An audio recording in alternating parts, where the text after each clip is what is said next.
मैं Shyam Kumar Maurya, assistant professor, Valmiki teachers training college, Vaishali, BEd प्रथम वर्ष, course 4 language across the curriculum YouTube के माध्यम से पढ़ाने जा रहा हूँ। यूनिट 2 का टॉपिक 2 है, जिसका नाम है अधिगम भाषा की केंद्रीयता, centrality of language in learning, सीखने की केंद्र में भाषा। आज हम आप लोगों को इसके बारे में बताएंगे। स्कूली शिक्षा के संदर्भ में भाषा पाठ्यचर्या का अत्यंत महत्वपूर्ण भाग है। संवाद और संप्रेषण में अनिवार्य होता है। प्राथमिक कार्यों के अतिरिक्त शिक्षण के महत्वपूर्ण क्रियाकलापों में भाषा ही माध्यम बनती है। हम आप लोगों को जो पढ़ा रहे हैं, आप लोग जो पढ़ रहे हैं, इसका माध्यम भाषा ही है। आवश्यकताओं के निर्माण एवं ज्ञान के सृजन में भाषा की भूमिका महत्वपूर्ण होती है। भाषा अपने भावों और विचारों को व्यक्त करते हैं और साथ ही साथ स्मृतियों को सहेजने का महत्वपूर्ण कार्य करती हैं, जो भाषा के द्वारा ही संभव है। भाषा का मुख्य कार्य है, हम जो बता रहे हैं आप लोगों को, आप लोग जो सुन रहे हैं, कितना ग्रहण करते हैं, यह सब भाषा के माध्यम से ही होता है। संपूर्ण रूप से सभी सामाजिक गतिविधियों का संचालन भाषा के माध्यम से ही किया जाता है।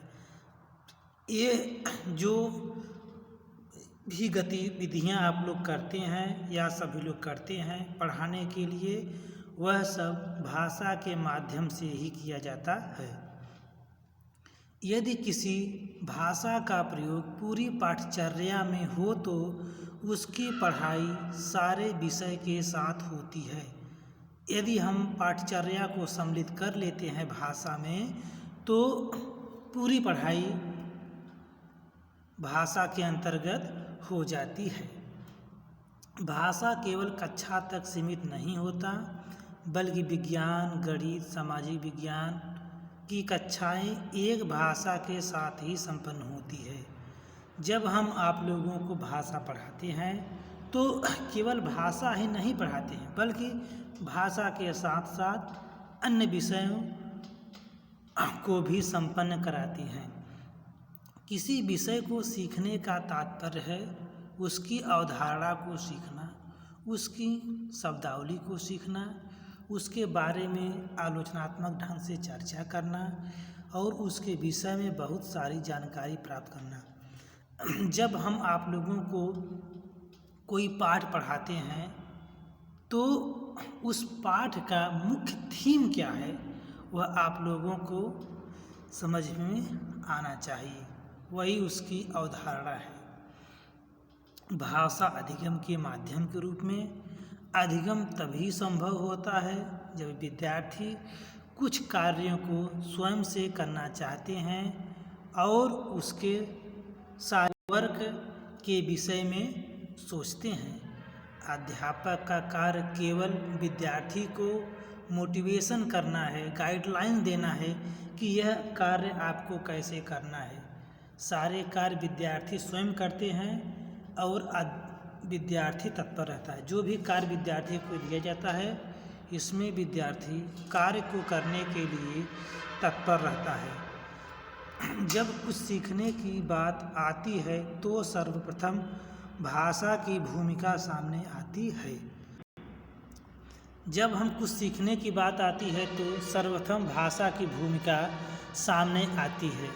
जैसे एक हिंदी भाषी बालक के लिए हिंदी भाषा सीखना आसान होता है और वह हिंदी भाषा को अच्छी तरह से सीखता है, जबकि अंग्रेजी भाषा को सीखने का माध्यम नहीं है।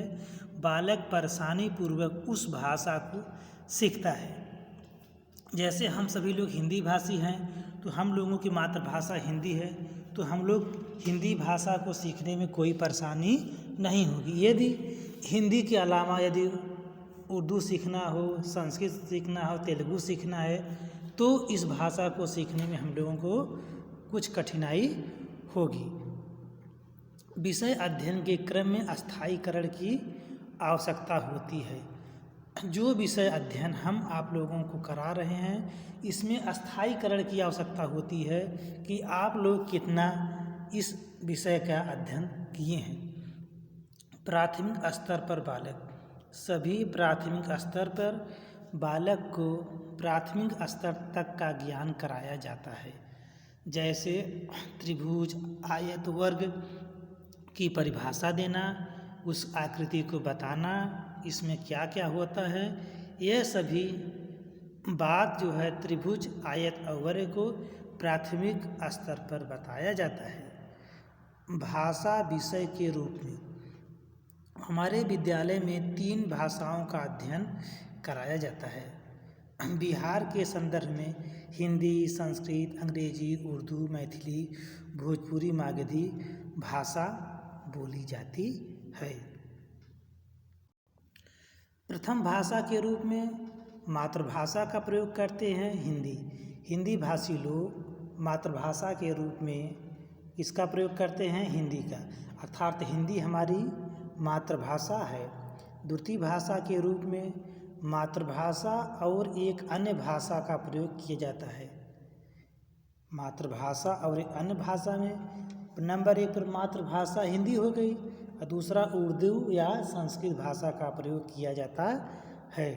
तृतीय भाषा के रूप में मातृभाषा, दूसरे उर्दू या संस्कृत भाषा, तीसरी अंग्रेजी भाषा। इन 3 भाषाओं का अध्ययन किया जाता है। भाषा अधिगम एवं शिक्षण प्रक्रिया। भाषा अधिगम एवं शिक्षण प्रक्रिया में 4 चीज़ की भूमिका बहुत महत्वपूर्ण होती है। पाठ्य सामग्री, छात्र, शिक्षण विधि और अध्यापक। इन चारों के निर्माण से ही भाषा अधिगम एवं शिक्षण प्रक्रिया का निर्माण होता है। मातृभाषा अधिगम के संदर्भ में अधिगम का मुख्य स्थान होता है। जो हम लोग मातृभाषा सीखते हैं, इसमें अधिगम का मुख्य स्थान होता है कि हम लोग भाषा कैसे सीखते हैं या किस प्रकार से भाषा सीखें। हम लोगों का मुख्य टारगेट होता है कि भाषा को सीखना। अनेक कारणों से छात्र मातृभाषा को सीखने के लिए स्वतः उत्प्रेरित होते हैं, क्योंकि वह भाषा माता के द्वारा सिखाई जाती है।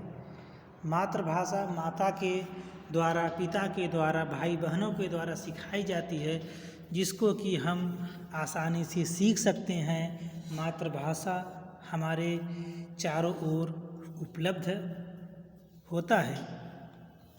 द्वितीय भाषा को सीखने के लिए अधिक अभ्यास की आवश्यकता पड़ती है, क्योंकि द्वितीय भाषा बहुत कम हमारे आसपास बोली जाती है।